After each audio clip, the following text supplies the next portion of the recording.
বেলপাতা বা বিল্বপত্র ভগবান শিবের পুজোর সবচেয়ে বেশি নিবেদন করা হয়। তবে আপনি কি জানেন আরও একটি ফুল, পাতা ও বীজ রয়েছে যা মহেশ্বরের ভীষণ পছন্দের? বিষাক্ত হলেও ধুত্রার ফুল, পাতা ও বীজ মহেশ্বরের ভীষণ পছন্দের।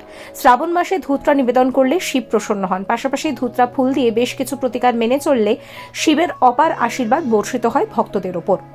জ্যোতিষশাস্ত্র অনুসারে শ্রাবণ মাসে শিবলিঙ্গে ধুত্রা ফল অর্পণ করলে সন্তান সুখ লাভ করেন দম্পতিরা। বহু বছর ধরে সন্তানের আশায় অপেক্ষা করে থাকলে এই মাসে ধুত্রার ফুল নিবেদন করা যেতেই পারে।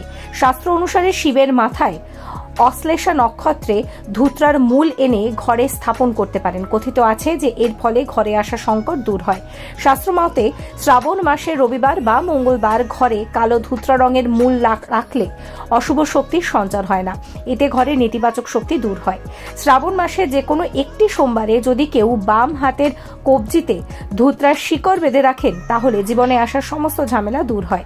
শাস্ত্র মেনে শ্রাবণ মাসে বাড়িতে আলমারিতে ভগবান শিবের উদ্দেশ্যে ধুত্রা ফুল নিবেদন করলে সংসারে কখনো অর্থের অভাব হয় না।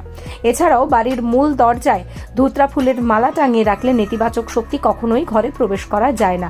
মনে রাখবেন, ফুল শুকিয়ে গেলে তা পরিবর্তন করা প্রয়োজন। Follow for more.